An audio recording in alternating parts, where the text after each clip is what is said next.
Hi, Rich Leiter here, and today I wanted to just talk about this painting that I'm still working on. It's a copy of a portrait of a woman by a British artist named Gerald Brockhurst. Gerald Brockhurst made his fortune painting portraits of society people. Mostly elegant, very attractive, well-to-do women. I think he did a portrait of Merle Oberon and one of Marlene Dietrich, and the fashionable people of the 50s, basically. And I just discovered him a couple of months ago, and I've done a couple of copies of his portraits. I'm really taken with him, and so I just wanted to say two things about this particular portrait. The first is this. I don't really see this portrait of a woman, an unnamed woman, so much of a woman as I do a goddess.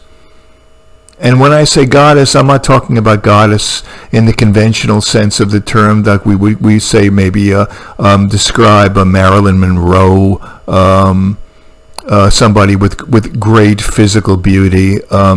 I mean, she's a very attractive woman, this woman, but I mean a goddess literally. She looks like, to me, a goddess, an inhuman deity. And I think this is ultimately what attracted me to her. I mean, just look at her pose. She's very detached from her surroundings. It's just a painting. The first thing you see is this large figure, imposing figure looming over the background, looming over the earth. You see some, lakes and some foothills of mountains, perhaps. And then below that you have the earth and some cliffs. And she's just there, looming over the painting, presiding over the earth, over the world. So to me, like an inhuman goddess, if this is what fate looks like, or a goddess from the Greeks' Olympus, this would be it for me. Look how impersonal her gaze is.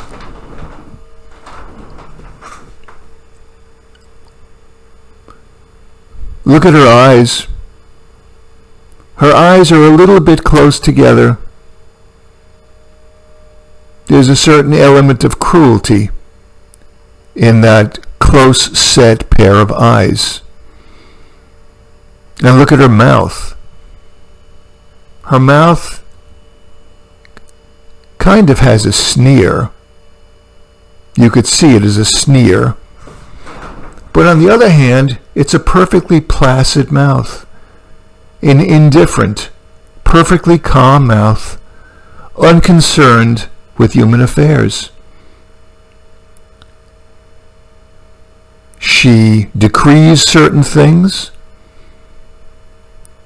She says this is the way things are going to be on this planet Earth, or this is what I decree is going to happen to this particular human being, and so be it.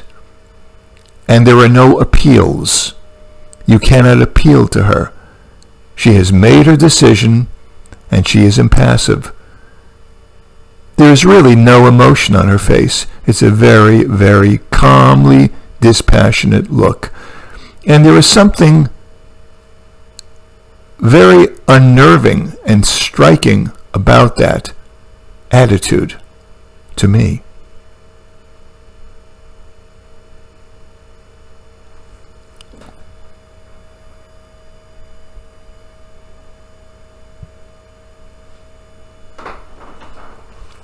Her garb, she's dressed in a suit from the 40s, which is when Brockhurst painted this picture. He doesn't paint his subject in a toga. No, he paints them, with the usual garb of the era, of the period. But there's something extremely As it's been said in many commentaries about Brockhurst, there's something very timeless about it, even though it's a 40s suit. There's something timeless about it. It's very simple. This would be fate. A woman of this ilk.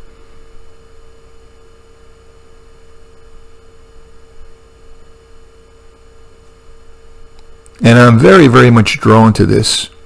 It's very simple. And it resonates with me.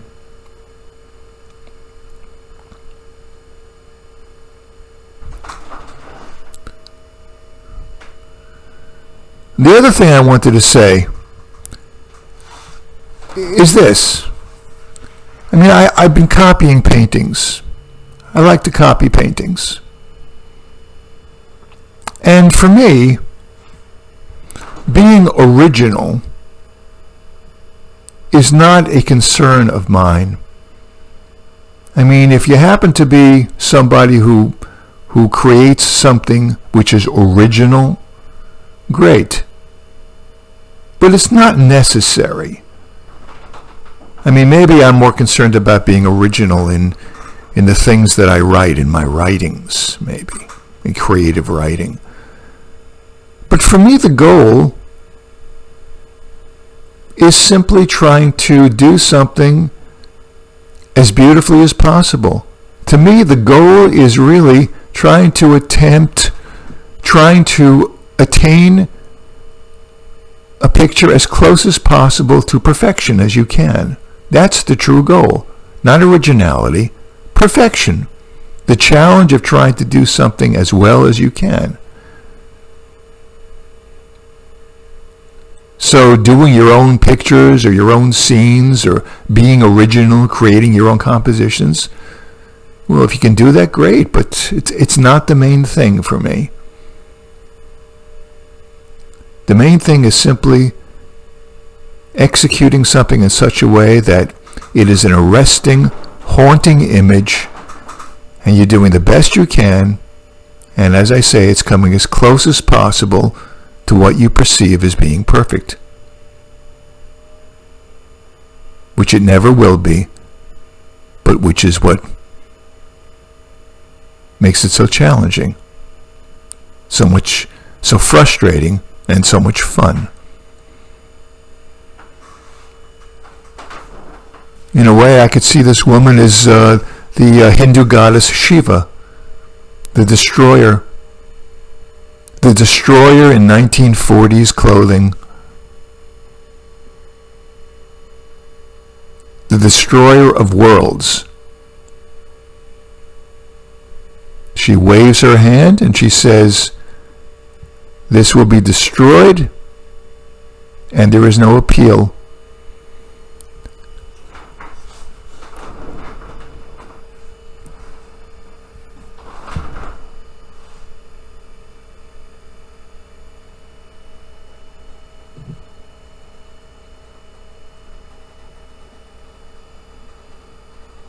Hail Shiva.